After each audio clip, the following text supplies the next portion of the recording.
सियो पनि नपस्ने ठाउँमा यतिका ठुलो क्विन्टलका क्विन्टल सुन पस्नु भनेको एउटा दुईटा कर्मचारीले आँट गर्नै सक्दैन, कुनै हालतमा गर्न सक्दैन। यो सामान्य आँट भएर पुग्दैन, ठुलो गिरोह लाग्छ। त्यो गिरोहमा अहिले प्रमुख जिम्मेवारी लिइरहेका मानिसहरू त कतै छैन। यति ठुलो मात्रामा सुन तस्करी भएको सम्भवतः नेपालको इतिहासमा यो सबैभन्दा ठुलो अपराध हो। यो लामो समयदेखि निरन्तर चलिरहेको एउटै कम्पनीले यति धेरै सुनहरू ल्यायो। यसको मतलब विभिन्न निकायको मिलोमतो छ। पटक पटक शीर्ष नेता भने 3 दलको मिटिङ राख्ने, अनि के बार्गेनिङ मिल्दैन, अनि त्यसपछि अनि नारा जुलुस गर्ने, यो परम्पराले चाहिँ हामी भोलि कहीँ पनि पुग्दैनौँ। अहिले पनि नयाँ शक्तिहरू उदाएका छौँ। नयाँ शक्तिहरूलाई अपहेलना गरेर यिनीहरूले पटक पटक 3 दल मात्र कार्यक्रम गर्ने यो चाहिँ उचित छैन। जनताकै थलो यो पछाडिको संसदमा, तर त्यहाँ बन्धक बनाइएको छ, हामीलाई बोल्न दिइएको छैन। के लेनदेन के सेटिङ हो उनीहरूले गर्नुपर्ने कुरा अन्त्य गरेर आउन्। हामीलाई अब यो संसद सुचारू हुनुपर्छ भनेर हिजो पनि हामीले माग राख्यौँ। 1 बजे घन्टी बज्नुपर्छ भनेर सभापतिज्यूले भन्नुभएको थियो। आज घन्टी अलिकति विलम्ब भए पनि बजाइयो, तर पुनः पुरानै नाटकको पुनरावृत्ति भएको छ। नेपाली जनता बाढी पहिराले यस्तो भएको छ, रमिता चाहिँ कति दिन हेरिरहने। सुरक्षा निकायको मिलेमतो नहुने त कुरै रहेन। अर्थ मन्त्रालयका सचिव लेभलका हुन्, चाहे प्रहरी प्रमुख नै किन नहुन्, उहाँहरूको संलग्नता वा उहाँहरूको चाहिँ ग्रिन सिग्नल वा उहाँहरूको कुनै न कुनै संरक्षण छ कि छैन भन्ने कुरा त शङ्काको विषय भयो, जुन परिमाणमा हामीले यो तस्करीलाई देख्यौँ। जनताका मुद्दाहरूप्रति असंवेदनशील अनि के हो उनीहरूको अमूर्त खालका व्यक्तिगत स्वार्थमा चाहिँ मुलुकलाई रिगाउने, अब यो अस्वीकार्य छ। बरु डोरी मै दिन्छु, आउनुहोस् मन्त्रीकै ढोकामा आएर झुन्डिनुहोस् भन्ने जस्तो अमानवीय अमर्यादित अभिव्यक्ति दिने स्वास्थ्य मन्त्रीले राष्ट्रिय स्तरमा जुन मन्त्रालयको र स्वास्थ्य मन्त्रालयको अभिभावक हुनेको बेइज्जती गर्नुभएको छ। पूर्व प्रहरी प्रमुखसँग समातिएका दावा भनिएका व्यक्तिको निरन्तर कुराकानी भएको छ। त्यो कुराकानी पारिवारिक कुराकानी हो कि व्यावसायिक कुराकानी हो कि यही तस्करीसँग सम्बन्धित कुराकानी हो? सदनमा हो हल्ला गरे मात्रै समस्या समाधान हुन्छ कि यो पक्रेको सुन सबै एमालेलाई दिएर मिल्छ भने हामी त्यो पनि गर्न तयार छौँ। बिमाको बारेमा बुझ्दै नबुझेका व्यक्तिहरूलाई पठाएर न सिक्न जानेका छन्, न पढ्न जानेका छन्, न देखाउन जानेका छन्, ती व्यक्तिहरूले अन्तर्राष्ट्रिय स्तरमा गर्ने बेइज्जतीको जिम्मा कसले लिन्छ? भन्सारको सिङ्गो सेट मन्त्रालयदेखि अर्थ मन्त्रालयको सिङ्गो सेट यो अर्थ सचिवज्यूदेखि र प्रहरीको सिङ्गो सेट प्रहरी प्रमुखदेखिलाई निलम्बन वा उहाँहरूलाई अहिले टेम्पोररी त्यहाँ सहभागी हुन नपाउने किसिमको व्यवस्था नभइकन सिआइबीले बिना प्रभाव यो काम गर्न सक्ला र कुन कानुनमा टेकेर चाहिँ राजस्व अनुसन्धानबाट यो सिआइबीमा लानुभयो यसबारे जानकारी गराउनु होला। स्वास्थ्य पनि बुझेको र बिमा पनि बुझेको व्यक्ति भेटिएन भनेर म मन्त्रीज्यूलाई सभामुख मार्फत आग्रह गर्न चाहन्छु। एक विज्ञ व्यक्तिहरू म खोजेर दिन सक्छु। तपाईँ इच्छा शक्ति देखाउनुहोस्, तपाईँ गर्छु मात्र भन्नुहोस्। विज्ञ व्यक्तिहरू हामीसँग छन्। राजनीतिक पार्टीहरूका आफ्ना निश्चित स्वार्थका कारण आज पनि सदन चलेन। हाम्रो यसमा घोर विमति छ। उहाँहरूको गृहमन्त्री हुँदा उहाँहरूको प्रधानमन्त्री हुँदा पनि त सुनाउन त भइरहेको छ नि, किन समात्नु भएन? सिनेमङ्गल भयो नि त समात्यो अहिलेको सरकारले, त्यति चाहिँ कमसेकम हुनै समात्नु पर्थ्यो। सिनेमङ्गल भयो नि समात्यो, राम्रो गर्यो भन्न सक्नु पर्दैन उहाँहरूले? नेपाली जनताको सार्वभौम यो संसदलाई यसरी बन्दी बनाइराख्न पाइँदैन, यो कदापि हामीले स्वीकार्ने छैनौँ। भोलि चाहिँ उहाँहरू प्रधानमन्त्री हुनुभयो भने बहुमत जुटाएर पुलिसलाई के गर्नुहुन्छ? उहाँहरूले अविश्वास गर्नुहुन्छ? यो परिवर्तनलाई यो जनमतले नस्वीकार्ने र हामीलाई निषेध गर्ने यस्ता राजनीतिक पार्टीहरूले इतिहासमा त्यसको राम्रै मूल्य चुकाउँछन् भन्ने हामीलाई विश्वास लागेको छ। उहाँहरू चाहिँ सुशासनको कुरा गर्नुहुन्छ, सदन चल्न दिनुहुन्न। त्यही कुरा चित्त बुझेन भने सदनमा राख्ने हो नि। भागवण्डा लिन चाहिँ उहाँहरू तयार हुने, अनि फेरि संसद घेरेर संसदलाई अनिर्णयको बन्दी बनाएर जनतालाई वितृष्ण संसद पार्ने कामको विरुद्धमा हाम्रो आवाज हो। सदनलाई रोकेर सुशासन प्राप्त गर्न सक्दैनौँ। सम्मानित सभामुख महोदय, संसदभित्र नै आफ्ना कुराहरू राख्न मन थियो, संसदभित्र राख्न नपाएका हुनाले राष्ट्रिय स्वतन्त्र पार्टी आम नागरिकलाई साक्षी राखेर, यस संसद भवनलाई साक्षी राखेर यहीँ बाहिरबाट सम्मानित सभामुख महोदयलाई यहीँबाट हामी आम सञ्चार माध्यमको सदुपयोग गर्दै आफ्ना कुराहरू राख्न चाहन्छौँ। सबभन्दा पहिला गृहमन्त्रीज्यूले हिजो दिनुभएको जवाफ, त्यस जवाफलाई लिएर केही प्रश्नहरू छन्, त्यसमा म केही कुरा राख्न चाहन्छु। गृहमन्त्रीजीले 35 दिनको समय माग्नु भएको छ। ठिक छ, 35 दिनको समय माग्नु भएको कुरालाई अन्यथा लिनु परेन, तर एउटा कुरा मात्र गृहमन्त्रीज्यूलाई मेरो भनाइ छ कि जुन सिआइबीलाई अहिले राजस्व अनुसन्धानले गरिरहेको यो अनुसन्धानलाई सिआइबीमा लिएर जाने कुरा रह्यो, राज्यका निकायलाई विश्वास गरौँ, त्यसपछि अभियोजनको प्रक्रियासम्म पुग्न दिउँ भन्ने कुरा माननीय गृहमन्त्रीज्यूले गर्नुभयो। गृहमन्त्रीज्यूलाई मेरो एउटा प्रश्न मात्रै हो यो कि कुनै कानुनमा टेकेर त तपाईँले गर्नुभयो होला, सिआइबीलाई नदिने भनेको होइन, मैले सिआइबीलाई दिने कुराको विरोध गरेको पनि होइन, तर कुनै पनि प्रक्रियामा जाँदा कुनै न कुनै कानुनलाई टेकेर हामीले गर्नुपर्ने हुन्छ। हामी कानुनी राज्यमा छौँ। सभामुख महोदय मार्फत म गृहमन्त्रीज्यूलाई सोध्न चाहन्छु कि आम नेपाली जनतालाई स्पष्ट पारिदिनु होला कि कुन कानुनमा टेकेर चाहिँ यो अनुसन्धान राजस्व अनुसन्धानबाट यो सिआइमा लानुभयो, यसबारे जानकारी गराउनु होला।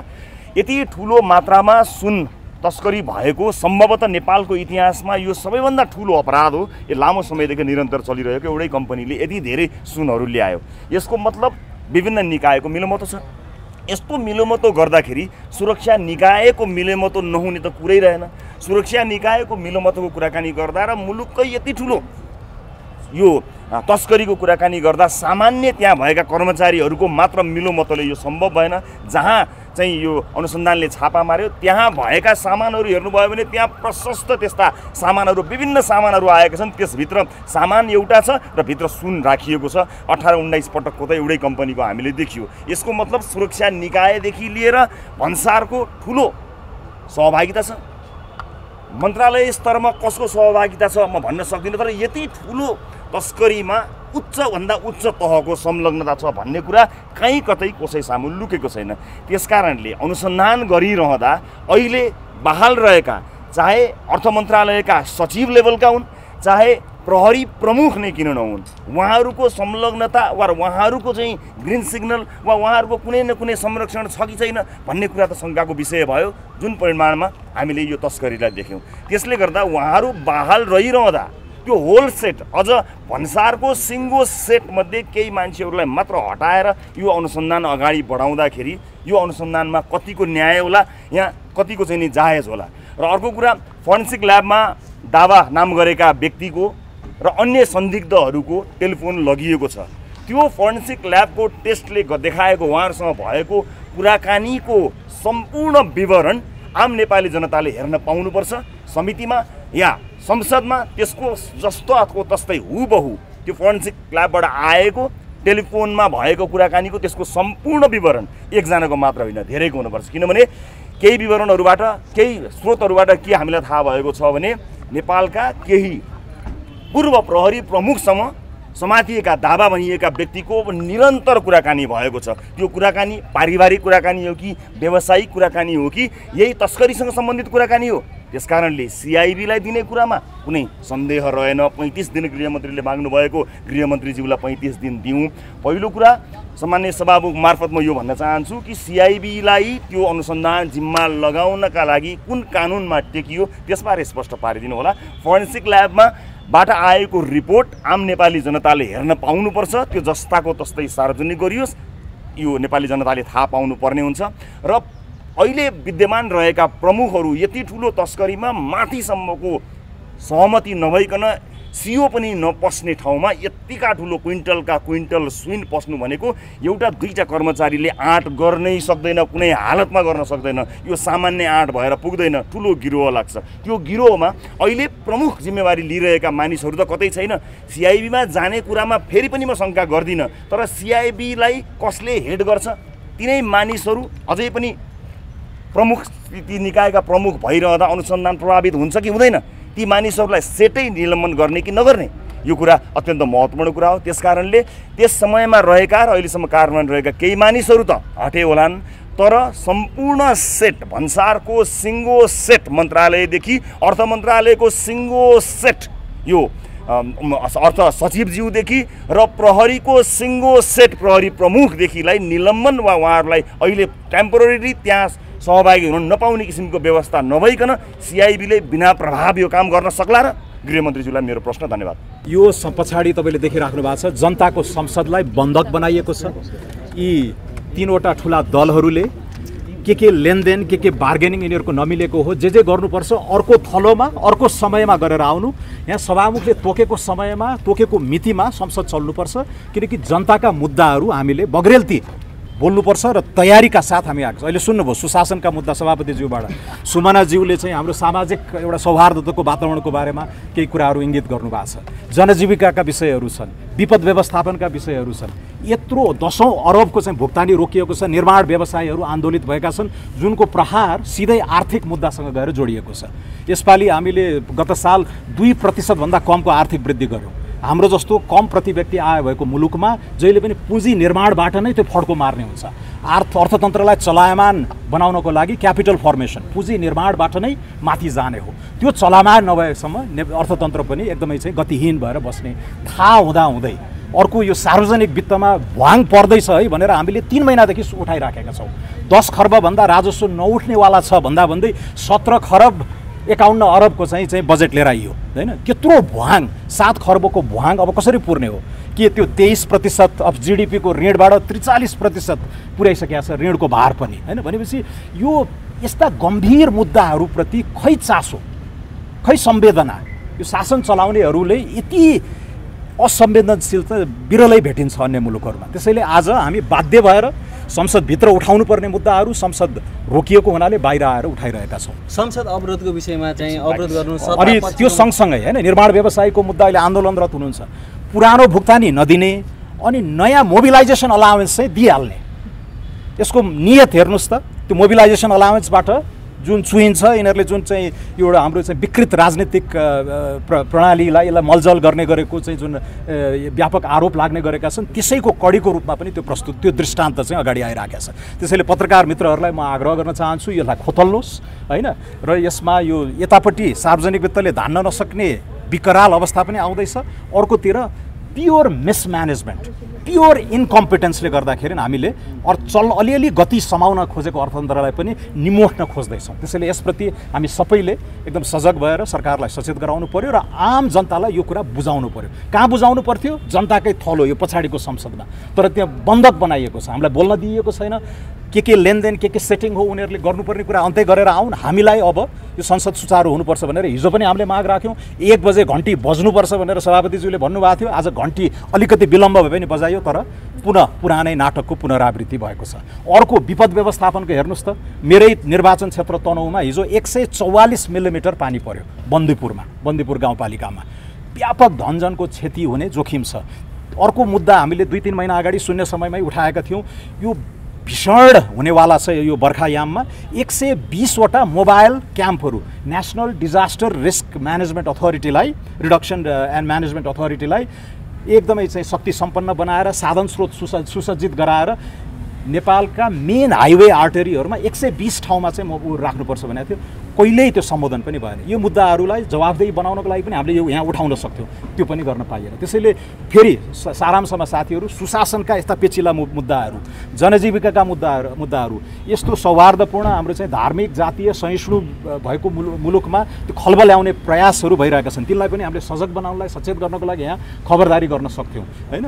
अर्थतन्त्रलाई चलायमान गर्ने मुद्दाहरू यावत जनताका मुद्दाहरूप्रति पुरै असंवेदनशील अनि के हो उनीहरूको अमूर्त खालका व्यक्तिगत स्वार्थमा चाहिँ मुलुकलाई रिगाउने अब यो अस्वीकार्य छ र त्यसैको साङ्केतिक विरोध र भद्र विद्रोहको स्वरूप चाहिँ हामी राष्ट्रिय स्वतन्त्र पार्टीका माननीय सांसदज्यूहरू यहाँ हामी उभिएका छौँ र यो सन्देश आम नेपालीको घर घरमा पुगोस् भन्ने हाम्रो चाहना छ। सम्माननीय सभामुख महोदय, स्वास्थ्य मन्त्रालय सम्बन्धी खबर बाहिर आएको छ। खबर अनुसार कोरियाको कोइकाले स्वास्थ्य बिमा बोर्ड र स्वास्थ्यसँग सम्बन्धित सहसचिव स्तरका 13 जना र अन्य मन्त्रालयका 3 जना गरी 16 जना स्वास्थ्य बिमासँग सम्बन्धितलाई 10 दिने तालिमको लागि पठाउनु भनी मन्त्रालयलाई पत्रचार गरेकोमा स्वास्थ्य मन्त्रालयको तर्फबाट स्वास्थ्य बिमासँग सरोकारै नराख्ने स्टोर, लेखा, निजी उपसचिव लगायतका कर्मचारी पठाउने निर्णय गरिएको छ भन्ने समाचार आएका छन्। जनताको स्वास्थ्यसँग प्रत्यक्ष सरोकार राख्ने स्वास्थ्य बिमालाई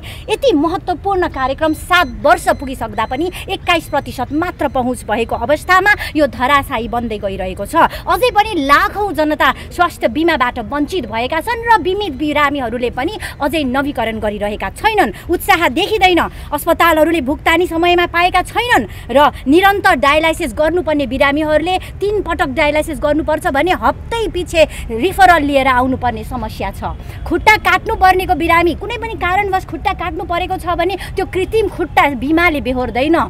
त्यसै गरिकन कुनै कारणवश आन्द्राको अपरेसन गर्नु परेको छ, आन्द्रा फ्याल्नु परेको छ, बाहिरबाट कृत्रिम रूपले मलद्वार बनाउनु परेको छ भने त्यसको लागि कोलोस्टोमी ब्याग आवश्यक पर्छ। त्यो ब्यागसम्म पनि एउटा स्वास्थ्य बिमाले बेहोर्दैन। यी यावत समस्याको कारणले स्वास्थ्य बिमा धराशायी हुँदै गइरहेको छ, फेलियरतिर गइरहेको छ। यस्तो बेलामा स्वास्थ्य बिमा क्षेत्रमा निकै अब्बल र पायोनियर मुलुक रहेको कोरियाले केही सिकाउँछु, केही देखाउँछु, नेपालको कुरा पनि सुन्छु भनेर बोलाएको कार्यक्रममा बिमा बोर्डसँग सम्बन्धित नै नभएका व्यक्तिहरू पठाउने र जुन दुष्प्रयास गरिएको छ यसलाई तुरन्तै सच्याइयोस् भनेर म आग्रह गर्न चाहन्छु। यस सम्बन्धी विज्ञ व्यक्तिहरू, बिमा बुझेका विशेषज्ञ विज्ञ व्यक्तिहरूलाई सिफारिस गर्नुको साटो आसेपासेहरू, आफ्ना गोजीका व्यक्तिहरू, स्वास्थ्य बिमा जसले चाहिँ स्वास्थ्य बिमाको मोडल बुझेका छैनन्, पहुँच बुझेका छैनन्, समस्याबारे चुरो केही बुझेका छैनन्, ती व्यक्तिहरूले त्यहाँ गएर के भन्छन्, के सिक्छन्, के सिकाउँछन् र फर्केर आएर के सुधार गर्छन् भनेर म प्रश्न गर्न चाहन्छु। हतोत्साहित भएका स्वास्थ्य कर्मीहरूलाई आत्महत्या दुरुत्साहन गरी बरु डोरी मै दिन्छु, आउनुहोस् मन्त्रीकै ढोकामा आएर झुन्डिनुहोस् भन्ने जस्तो अमानवीय अमर्यादित अभिव्यक्ति दिने स्वास्थ्य मन्त्रीले राष्ट्रिय स्तरमा जुन मन्त्रालयको र स्वास्थ्य मन्त्रालयको अभिभावक हुनेको बेइज्जती गर्नुभएको छ त्यसलाई त हामी पनि ढाकछोप गरौँला, नआतिनुहोस्। तर यस्तो बिमाको बारेमा बुझ्दै नबुझेका व्यक्तिहरूलाई पठाएर न सिक्न जानेका छन्, न पढ्न जानेका छन्, न देखाउन जानेका छन्, ती व्यक्तिहरूले अन्तर्राष्ट्रिय स्तरमा गर्ने बेइज्जतीको जिम्मा कसले लिन्छ? हामी लिन सक्दैनौँ। अर्को कुरा, 6-7 महिनासम्म स्वास्थ्य बिमा बोर्डको अध्यक्ष नियुक्ति गरिएको छैन। अभिव्यक्तिहरू सुनिन्छ, मन्त्रीज्यूले भन्दै हिँड्नु भएको छ अरे स्वास्थ्य पनि बुझेको र बिमा पनि बुझेको व्यक्ति भेटिएन भनेर। म मन्त्रीज्यूलाई सभामुख मार्फत आग्रह गर्न चाहन्छु, एक विज्ञ व्यक्तिहरू म खोजेर दिन सक्छु। तपाईँ इच्छा शक्ति देखाउनुहोस्, तपाईँ गर्छु मात्र भन्नुहोस्। विज्ञ व्यक्तिहरू हामीसँग छन्। देशका धेरै क्षेत्रहरूमा डेङ्गुले आक्रान्त भएका छन्, त्यसमा सङ्घीय सरकारको कुनै भूमिका देखिएको छैन। आँखा पाक्ने रोगले देशका विभिन्न ठाउँहरूमा विद्यालयहरू समेत पनि बन्द गर्नु परेको अवस्था छ। यो सबैलाई थाहा छ। यहाँ स्वास्थ्य मन्त्रालयको ठुलो भूमिका हुन्छ, तर यो भूमिकामा कुनै पनि चासो नदेखाएर स्वास्थ्य मन्त्रीको प्राथमिकता केमा छ? स्वास्थ्य बिमा तालिमका लागि आफ्नो गोजीका मान्छे रोज्दै हुनुहुन्छ। लाग्दैछ कानुन सम्मत स्वायत्त हुनुपर्ने स्वास्थ्य बिमा बोर्डलाई नै निरीह तुल्याउनको लागि स्वास्थ्य मन्त्री आफै प्रपञ्च रच्दै हुनुहुन्छ।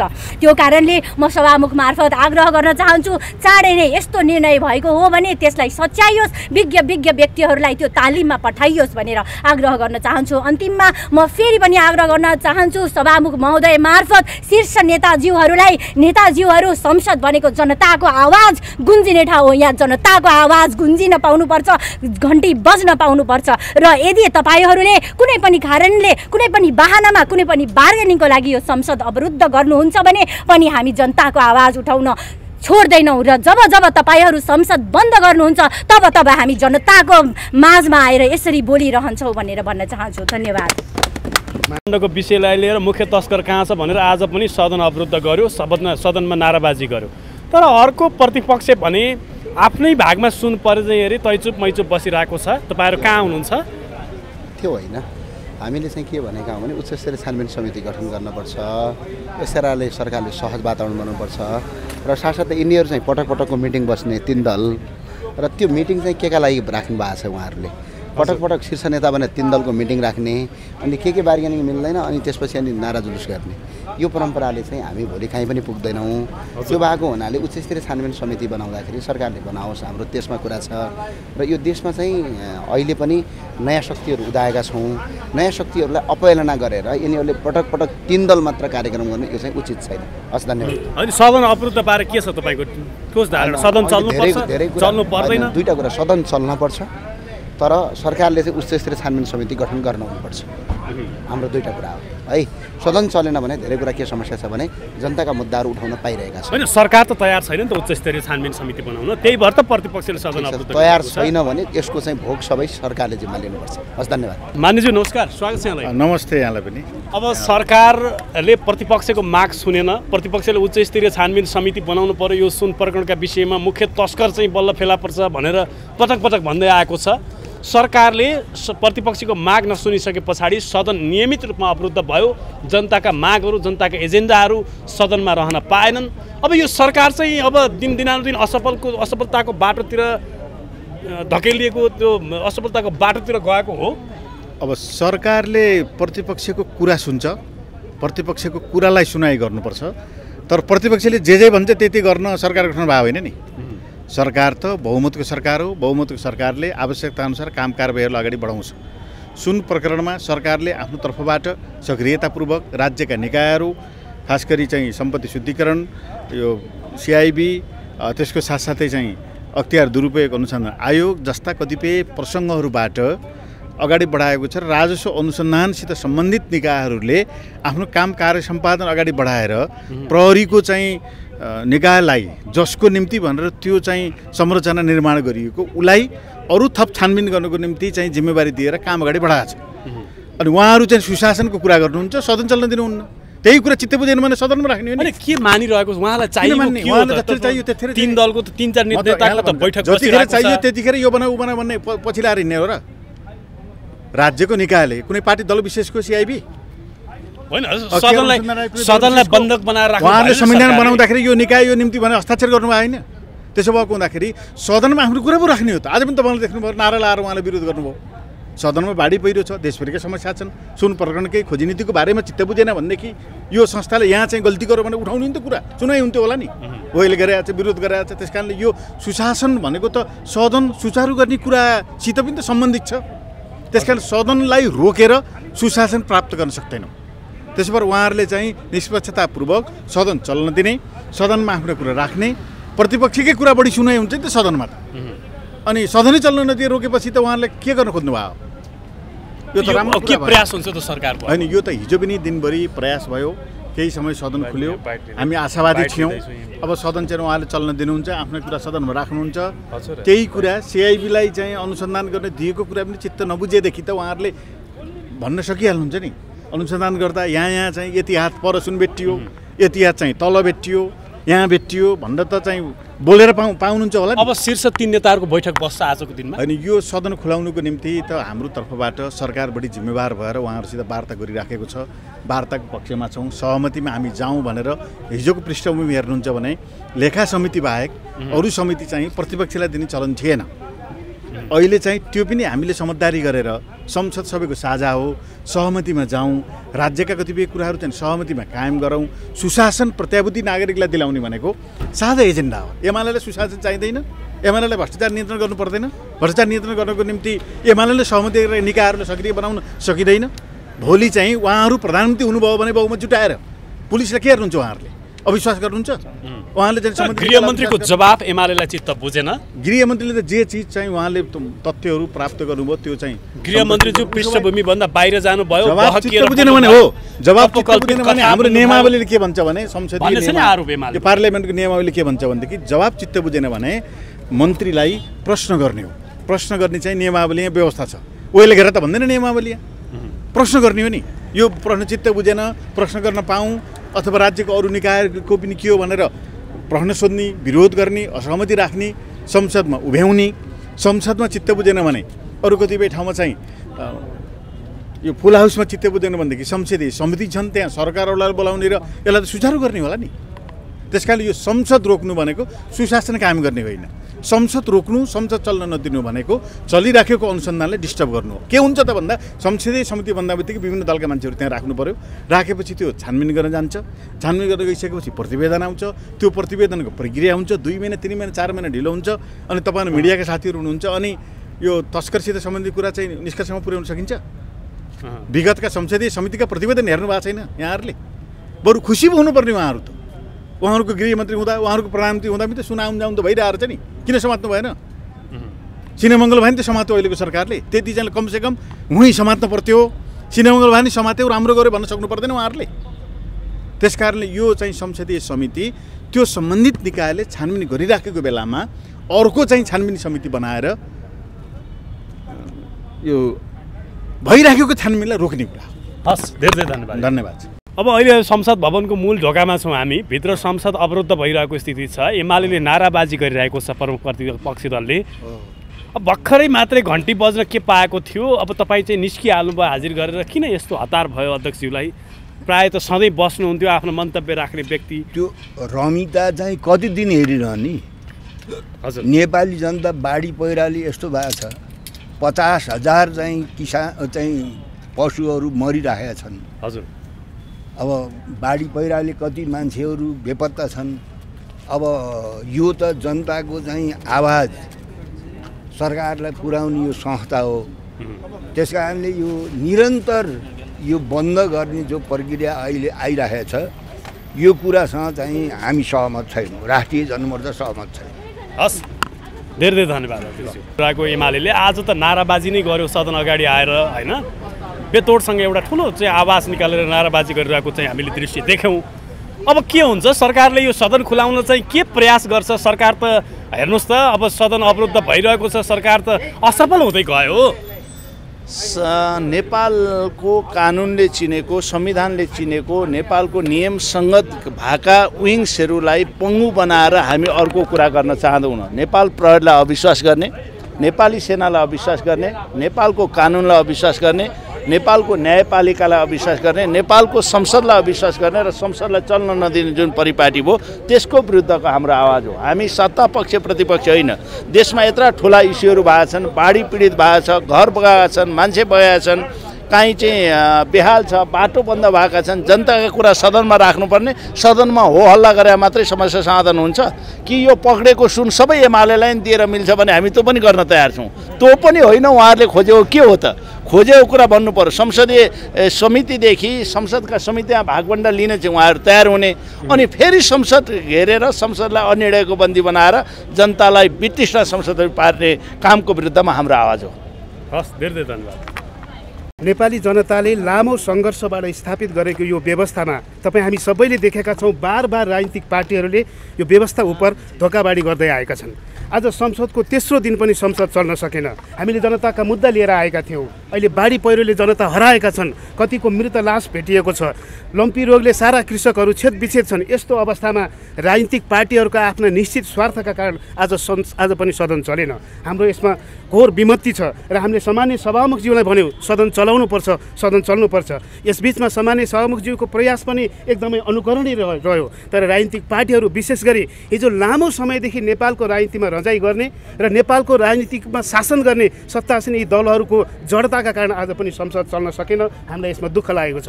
हामी जिम्मेवार राजनीतिक पार्टी हौँ। यो परिवर्तनलाई, यो जनमतलाई नस्वीकार्ने र हामीलाई निषेध गर्ने यस्ता राजनीतिक पार्टीहरूले इतिहासमा त्यसको राम्रै मूल्य चुकाउँछन् भन्ने हामीलाई विश्वास लागेको छ। हामीले हाम्रो कुरा गर्न पाएनौँ, तसर्थ हामी यो संसदको अगाडि सामान्य सभामुखज्यूलाई सम्बोधन गर्दै हामी हाम्रो कुरा यहाँ राख्न आएका छौँ। साथीहरू, तपाईँहरूले लोकतन्त्रका लागि सधैँ साथ दिनुभएको छ। जब राजनीतिक अस्थिरतामा जान्छ सञ्चारकर्मी साथीहरूको भूमिका उल्लेखनीय छ। यसलाई मध्यनजर गर्दै आज हामीले एउटा सल्लाह गऱ्यौँ र हाम्रो लागि नेपाली जनताको सार्वभौम संसद यही हो, हामी यहीँ हाम्रो कुरा उठाउँछौँ भनेर यहाँ आएका छौँ। तपाईँले हेर्नुहोला, तपाईँहरूको समाचारलाई पनि फलोअप गर्नुहोला। कसका कारणले, कुन राजनीतिक पार्टीका कारणले गर्दाखेरि आज संसद बन्दी भएको छ। नेपाली जनताको सार्वभौम यो संसदलाई यसरी बन्दी बनाइराख्न पाइँदैन। यो कदापि हामीले स्वीकार्ने छैनौँ। हामीले प्रयास गऱ्यौँ। हामी अझै पनि धैर्यताका साथ बसिरहेका छौँ कि यो प्रक्रियालाई अगाडि लान पाइयोस्। यहाँ भन्ने गरिन्छ, कहिलेकाहीँ विदेशीले देखाइन्छ, कहिलेकाहीँ देशभित्रै अन्य भाष्य निर्माण गरिन्छ र व्यवस्था उप खतरा छ भनिन्छ। तर स्मरण रहोस्, उहाँहरूको यो हरकतले, यो रवैयाले सबैभन्दा ठुलो खतरा यो व्यवस्थामाथि यी राजनीतिक पार्टीहरूको रवैयाले आज देखाएको छ। तसर्थ हामी यो हाम्रो लागि अब जनताको यो बाटो, जनताको घर नै हाम्रो लागि संसद हो। हामी हाम्रो कुरा त्यहाँ उठाउन चाहन्छौँ। तसर्थ आज हामीले संसदमा प्रस्तुत गर्ने नेपाली जनताका मुद्दाहरू यहाँ लिएर आएका छौँ। हामी यो मुद्दाहरू तपाईँहरू सामु राख्न चाहन्छौँ। राजनीतिक कर्मीले आफैले आफ्नो व्यक्तित्व कलाले अथवा राज्यको संयन्त्रण प्रयोग गरेर गर्ने दमन हो। एउटा समुदायलाई अपहेलना गर्ने हो। एउटा समुदायलाई ब्ल्याङ्केट अप्रोचमा जे पाइ त्यो भन्ने हो, त्यो हो विभेद। त्यसैले म ध्यान आकर्षण गराउन चाहन्छु राज्यका सबै संयन्त्रणहरूलाई, राजनीतिक कर्मीलाई, जनतालाई र विशेष गरी गृहमन्त्रीज्यूलाई, विभेदको अन्त्य हुनुपर्छ। तर जनतालाई भाँडेर होइन, एक आपसमा जुदाएर होइन, दमन गरेर होइन। म ध्यान आकर्षण गराउन चाहन्छु मन्त्रालय मन्त्रीज्यूको, मिडियाको पोलिसी के छ? विभेद फैलाउने मिडियाको कन्ट्रोल हुन्छ कि हुँदैन? गृहमन्त्रीज्यूलाई सोध्न चाहन्छु, प्रहरी दमन बन्द गर्नु पर्यो र हुलदङ्गा नियन्त्रण गर्ने विशेष ट्रेनिङ दिनु पर्यो। कुटपिट नियन्त्रण गर्न अर्को कुटपिट गर्ने होइन। डिटेन्सनमा लगेर महिलाहरूको गुप्ताङ्गमा लट्ठी बजार्ने होइन। त्यसको डिसिप्लिनरी एक्सन हुन्छ कि हुँदैन? गृहमन्त्रीज्यू, राजनीतिकर्मी सदनमा भएका र सदन बाहिरकालाई भन्न चाहन्छु, जनता भोटिङ ब्याङ्क मात्रै होइन, जनता भोटिङ ब्याङ्क मात्रै हुँदै होइन। भोट ब्याङ्क सुरक्षित गर्नलाई कसरी हुन्छ, जहिले विभाजित गरिराख्ने, हुँदै नभएको कुरा भनिदिने, जहिले विभाजनको बाटोमा लागेर राजनीति चल्दैन। समाज बुझ्न ठुलो राजनीतिक दर्शनहरूको कुरा गरेर मात्र हुँदैन, अब समाजलाई जोड्नु पर्यो, एकअर्कालाई कसरी जोड्ने त्यो कुरा गर्नु पर्यो। र तेस्रो, म सबैजनालाई भन्न चाहन्छु, संवेदनशील हुनु पर्यो। हाम्रो वरिपरिको देशहरूमा हेर्नुहोस् के हुँदैछ, हामीले सामाजिक आक्रोश कम गर्नुपर्छ। सलाई बढ्नेर हिँड्ने होइन, सलाई बढ्नेर ठाउँमा बम विस्फोट गर्दै हिँड्ने होइन। कुनै पनि जात जाति समुदायको विषयमा बोल्दा हेक्का राख्नु पर्यो, कसैको अस्तित्वमाथि नै प्रहार भइरहेछ कि छैन भनेर थाहा पाउनु पर्यो। कानुनी दायरामा आइसकेकोलाई कानुनको प्रक्रिया अगाडि जान दिनु पर्यो। क्षमा हाम्रो संस्कारमा छ, त्यो हामीले सम्झिनु पर्यो। मूल कुरा, यस्ता विषय उठ्दै गर्दाखेरि कसैले पनि यसलाई राजनीतिक अवसरको रूपमा हेर्नु भएन। कसैलाई केन्द्रित गरेर राजनीतिक अवसरको रूपमा कुनै जात जातिलाई प्रयोग गर्नु भएन। राज्यको संयन्त्रहरूले यसमा गम्भीर ध्यानाकर्षण हुनुपर्छ र गर्नुपर्छ। यही भन्दै म सबैजनालाई भन्न चाहन्छु, यो हामी सबैको कर्तव्य हो, तर कर्तव्य कसको बढी हो भन्दाखेरि राजनीतिक कर्मीहरूको हो। समाजलाई डोर्याउने जिम्मेवारी हाम्रो हो, लोक रिजाइमा बस्ने होइन। र हामीले मोस्ट इम्पोर्टेन्टली जोसँग शक्ति छ ऊ बढी सचेत हुनु पर्यो, उसको बढी जिम्मेवारी छ सामाजिक सद्भाव राख्ने र सामाजिक आक्रोश बढ्न नदिने। धन्यवाद। हामीले झन्डै 1 महिनादेखि जनताको आवाजहरूलाई सदनमा पुर्याउन सकेका छैनौँ। केही दिन अगाडि सामाकोशी खोलामा एउटा बालक खसेर मृत्यु भयो। आज बिहानभरि म त्यही सामाकोशी खोलाको छेउछेउ रानीबारी चोकदेखि मेपीसम्मका छेउहरू हिँडेर आएको। हिजो भर्खर ती छेउका घरहरूमा बाढी पसेको छ। जनताको आँसु हेरेर म सदन आएको। म ती आँसुहरूको कथाहरू सदनमा बोलाउँला भनेर म आएको थिएँ। दुर्भाग्यवश आज पनि महिना दिन हुँदा पनि आज पनि हामीले जनताका आवाजहरू बोल्न पाएनौँ। यो काठमाडौँ क्षेत्र नम्बर 6 को मात्रै कथा होइन, देशैभरि बाढी पहिरोको समस्या छ, राजमार्गहरू अवरुद्ध भएका छन्। त्यसले सर्लाहीमा आज मात्रै समाचार छ 2 जना मानिसको मृत्युको कुरा छ। देशैभरि बाढी पहिरोले मानिसको मृत्यु भइरहेको छ, सयौं मान्छेहरू विस्थापित भइराख्नु भएको छ। हामीले बजेटको छलफल, त्योभन्दा अगाडिका छलफलहरूमा पनि डिजास्टर प्रिपेयर्डनेसको कुराहरू उठाएका थियौँ, होल्डिङ सेन्टरका कुराहरू उठाएका थियौँ, तर ती हामीले उठाएका आवाजहरू खै त सुनवाई भएका। अझै बर्खा सकिएको छैन, बर्खा लाग्दैछ, बर्खा त भर्खर सुरु हुँदैछ। अब अरू थप ज्यान नजान दिनको लागि सरकार के गर्दैछ भनेर आज म कुरा उठाउन चाहन्थेँ, तर दुर्भाग्यवश यो हाम्रो राजनीतिले यो जुन जडता, पुरानो पार्टीहरूको जुन जडता देखिएको छ त्यसले जनताको आवाज हामीलाई बोल्न दिएन। आज त्यही आवाज तपाईँहरू साथको समक्ष बोल्दैछौँ। धन्यवाद। आज हामी सामान्य सदनमा जनताका आवाज बुलन्द गर्ने भनेर उपस्थित भएका थियौँ, तर यहाँ आज संसद स्थगित भएको कुरा तपाईँलाई अवगत नै भएको कुरा पनि छ।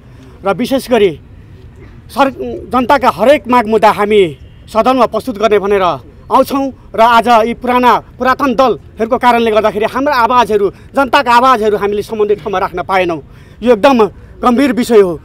जनता आज बाढी पीडितले गर्दाखेरि, सहकारी पीडितको कारणले गर्दाखेरि सडकमा उत्रिनु परेको छ, तर हामीले जुन मुद्दाहरू, जुन आवाजहरू सामान्य सदनमा राख्नु भनेर आएका थियौँ त्यो राख्न पाएनौँ। र यहाँहरूलाई साक्षी राख्दा हामी सामान्य सभामुखलाई यहाँहरूबाट जानकारी गराउन चाहन्छु र सम्बन्धित निकायको ध्यानाकर्षण होस् भनेर म जानकारी गराउन चाहन्छु। विशेष गरी आज विगत 5 महिनाको यो जुन लम्की स्किमको कारणले गर्दाखेरि 50,000 भन्दा बढी पशुहरू मरिसकेको छ र 54 अर्बभन्दा बढी जनताको रकम क्षति भएको कुरा यहाँहरूलाई अवगत नै छ। यस सम्बन्धमा सरकार गम्भीरशील छैन। सरकार यसप्रति जवाबदेही हुनुपर्थ्यो, तर सरकार जनताप्रति जवाबदेही छैन। यसप्रति सरकारको ध्यान जाओस् भनेर उपस्थित साथ मैले सदनमा आफ्ना कुराहरू राख्ने यहाँ उपस्थित भएको थिएँ, तर यसप्रति सरकार एकदमै लाचार भएर पुरातन दलहरूको कारणले गर्दाखेरि आज हाम्रा आवाजहरू राख्न पाएनौँ र यो कुरा यहाँहरू सरकार समक्ष पुगोस् र ध्यानाकर्षण होस् भनेर म तपाईँहरू समक्ष यो राख्दै सरकारको ध्यानाकर्षण होस् भन्न चाहन्छु। धन्यवाद।